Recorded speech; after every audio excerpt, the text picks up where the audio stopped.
En la madrugada del martes 4 de marzo de 2026, el ejército mexicano ejecutó uno de los operativos antinarcóticos más contundentes de los últimos años en territorio jalisciense. El objetivo, la captura de Mariam Oseguera Cervantes, hija mayor de Nemesio Oseguera Cervantes, el Mencho, fundador y líder histórico del cártel Jalisco Nueva Generación. El resultado fue un enfrentamiento armado de 45 minutos que dejó más de 35 sicarios abatidos, una mansión destruida y a la presunta heredera del cártel bajo custodia federal de máxima seguridad.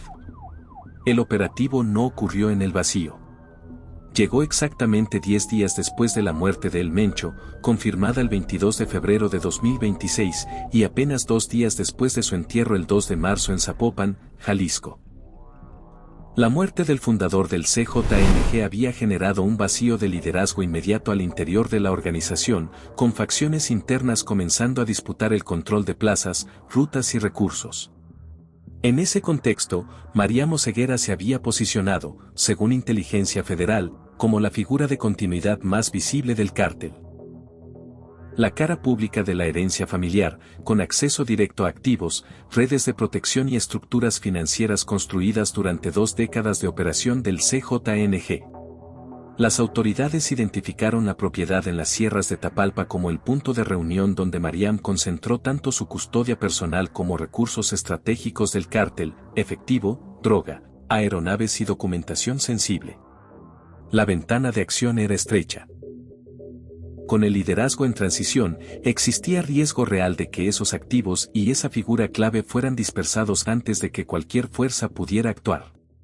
La mansión era una estructura de 3 niveles construida en una zona serrana de difícil acceso en las inmediaciones de Tapalpa, Jalisco, la misma región donde el Mencho pasó sus últimas semanas con vida. No era una residencia discreta. Contaba con helipuerto privado con capacidad para múltiples aeronaves, garajes subterráneos de dimensiones industriales, sistemas de paredes correderas que ocultaban espacios y accesos diseñados expresamente para dificultar inspecciones externas. La ubicación fue elegida deliberadamente por su aislamiento geográfico, los accesos controlados a través de caminos de terracería y la escasa presencia de población civil en la zona, lo que permitía detectar movimientos externos con anticipación y organizar una defensa perimetral sin exposición pública. Los elementos que la guarnecían no eran custodios ordinarios. Según fuentes militares, la célula de protección estaba compuesta por sicarios con entrenamiento táctico, armados con fusiles de alto calibre y granadas, con posiciones defensivas previamente establecidas en puntos estratégicos del inmueble, pasillos interiores, ventanas elevadas, el helipuerto y accesos subterráneos. El operativo fue posible gracias a semanas de trabajo de inteligencia coordinado entre el Ejército Mexicano, la Guardia Nacional y unidades especializadas en inteligencia militar. En las horas previas al despliegue, drones térmicos sobrevolaron la zona en múltiples pasadas, generando un mapa detallado de la distribución de personas dentro y alrededor de la propiedad, posiciones exactas de los guardias en el perímetro exterior, concentraciones de calor humano al interior de la mansión, vehículos blindados en los accesos y actividad en el hangar, donde las aeronaves mostraban señales de preparación activa para un posible despegue. Esa información fue determinante para diseñar un cerco sin puntos ciegos. Los caminos de terracería que conectaban la propiedad con rutas de escape fueron bloqueados con boyos tácticos. Las salidas terrestres quedaron selladas antes del primer movimiento visible. Los helicópteros Black Hawk se aproximaron a vuelo bajo y sin luces de navegación para preservar el factor sorpresa hasta los últimos segundos. Cuando los rotores se hicieron audibles desde la propiedad, el cerco ya era prácticamente imposible de romper. El despliegue fue simultáneo en múltiples flancos. Tropas élite, integradas por elementos de las Fuerzas Especiales, Guardia Nacional y unidades de inteligencia táctica, descendieron en rapel desde helicópteros en distintos puntos del perímetro al mismo tiempo. Mientras tanto, arietes hidráulicos derribaban las puertas de acceso reforzadas y explosivos controlados abrían brechas en muros laterales, generando entradas simultáneas que impidieron a los defensores concentrar su resistencia en un solo punto de contacto. La respuesta de los sicarios fue inmediata y organizada. Desde el interior, Abrieron fuego con fusiles de alto calibre y granadas en ráfagas sostenidas, defendiendo tanto los accesos a las áreas donde se encontraba Mariam Oseguera como el hangar donde las aeronaves esperaban. El tiroteo se extendió por aproximadamente 45 minutos de fuego cruzado continuo. Desde el aire, helicópteros artillados perforaron techos y neutralizaron posiciones elevadas que representaban amenazas directas para las tropas en tierra. En el interior, el avance fue metro a metro, granadas aturdidoras para desorientar defensores en espacios cerrados, francotiradores que cubrían desde posiciones externas y equipos de asalto que limpiaban habitación por habitación bajo fuego activo. Varios sicarios intentaron escapar a través de túneles laterales que conectaban la mansión con salidas en la sierra. Todos fueron interceptados y neutralizados antes de alcanzar cualquier punto de extracción. Otro grupo, al quedar sin munición y sin rutas de escape disponibles, optó por rendirse. Al cierre del enfrentamiento, la célula de protección quedó completamente desmantelada, más de 35 sicarios abatidos en combate directo y un número reducido de detenidos vivos. Del lado del ejército, se reportaron varios elementos heridos, algunos de gravedad. Las autoridades federales no han divulgado un número oficial de bajas militares, argumentando que la prioridad inmediata es la atención médica de los lesionados y el resguardo de información operativa activa. Mariam Oseguera Cervantes fue encontrada con vida al interior de la propiedad y detenida sin resistencia adicional una vez neutralizada su custodia. Fue trasladada de inmediato bajo custodia federal de máxima seguridad hacia instalaciones de la Fiscalía General de la República para su presentación formal y el inicio del proceso legal correspondiente. Mariam, de 32 años, es considerada por las autoridades no únicamente como un familiar del líder del cártel, sino como una operadora activa con conocimiento directo de estructuras financieras, redes de distribución y contactos internacionales del CJNG. Su captura representa, según analistas en seguridad, el acceso potencial a información de inteligencia que ningún operativo previo había logrado obtener de manera directa dentro de la línea familiar de Oseguera.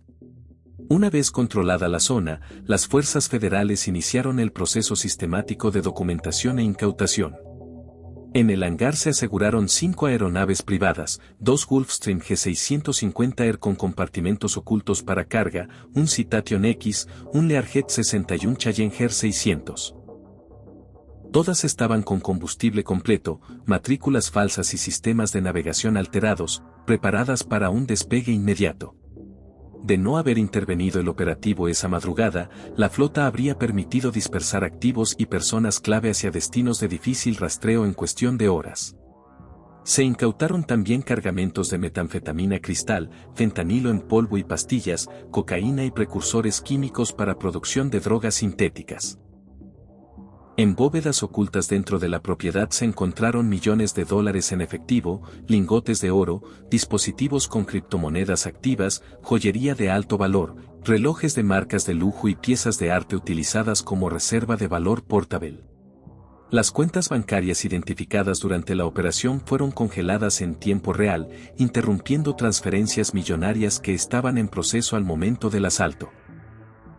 Todo el material fue retirado en camiones federales bajo cadena de custodia estricta. Posteriormente, la propiedad fue demolida de manera controlada mediante explosivos en puntos estructurales y uso de lanzallamas en zonas interiores. El inmueble quedó reducido a escombros. El secretario de Seguridad y Protección Ciudadana, Omar García Arfuch, se presentó ante medios para confirmar el operativo y sus resultados. Mariam Oseguera pensó que podía heredar el imperio de su padre. No lo logró. La encontramos, la capturamos, reventamos su refugio. Millones decomisados, droga incautada, 5 aviones asegurados. Ese lugar ya no sirve para nada. El CJNG queda sin símbolos, sin dinero fresco, sin refugios seguros. Su legado se terminó en fuego y decomisos. Este operativo llega en el momento de mayor vulnerabilidad estructural del CJNG en su historia reciente. La muerte de El Mencho 10 días antes ya había detonado un proceso de recomposición interna, con mandos medios comenzando a disputar control de territorios en Jalisco, Michoacán y Guanajuato. La captura de Mariam, La figura que representaba continuidad y legitimidad familiar acelera ese proceso de fragmentación. Analistas en seguridad consultados por medios federales señalan que el CJNG no colapsará en el corto plazo. La organización tiene presencia activa en más de 60 países y en los 50 estados de Estados Unidos, con redes de distribución descentralizadas que no dependen de una sola figura de mando. Sin embargo, la pérdida simultánea de logística aérea, reservas financieras concentradas, la figura de continuidad familiar y el principal refugio conocido de la cúpula representa un daño estratégico que ninguna organización criminal puede absorber sin consecuencias. La experiencia histórica con organizaciones similares, el cártel de Sinaloa tras la captura de El Chapo, la familia michoacana tras la muerte de Nazario Moreno, indica que los periodos de transición forzada en cárteles de este nivel se traducen en tres fenómenos simultáneos. Fragmentación interna con ajustes violentos entre facciones, expansión agresiva de organizaciones rivales que aprovechan la ventana de oportunidad, y reposicionamiento de rutas y plazas en los territorios donde el cártel golpeado pierde capacidad de control. En el caso del CJNG, las zonas de mayor riesgo en el corto plazo son el corredor Jalisco-Michoacán-Guanajuato, donde el cártel compite directamente con células residuales del cártel de Sinaloa y grupos locales, y los puntos de cruce fronterizo en Sonora y Baja California, donde el control de las rutas de fentanilo hacia Estados Unidos representa el activo económico más valioso en disputa. El operativo también expone interrogantes que las autoridades deberán responder en los próximos días. La mansión de Tapalpa no se construyó ni operó de manera discreta, su escala, su infraestructura de hangar y su posición en una zona militarmente sensible implican años de operación sin intervención. Las investigaciones en curso apuntan a identificar posibles redes de protección, filtraciones institucionales o complicidades locales que permitieron ese nivel de acumulación sin que ninguna alerta activa se tradujera en acción antes de esta madrugada. Mariano Ceguera, ahora en custodia federal, representa también una fuente de inteligencia potencialmente excepcional. Las decisiones que tome en los próximos días, sobre colaborar o no con las autoridades, sobre los términos de su defensa legal, sobre el alcance de la información que maneje, podrían definir el siguiente capítulo de la estructura criminal del CJNG con mayor claridad que cualquier operativo previo. La Sierra de Tapalpa amaneció el 4 de marzo de 2026 con columnas de humo negro sobre el lugar donde horas antes se encontraba el refugio más visible del poder familiar del CJNG. El Estado mexicano demostró capacidad de golpear en el nivel más alto de la estructura criminal en un momento de máxima vulnerabilidad de la organización. Lo que sigue, las disputas internas, el reposicionamiento del mapa criminal, las revelaciones posibles de Mariam en custodia. Determinará si este operativo fue el inicio del fin de una era o simplemente el golpe más contundente de un conflicto que aún está lejos de resolverse.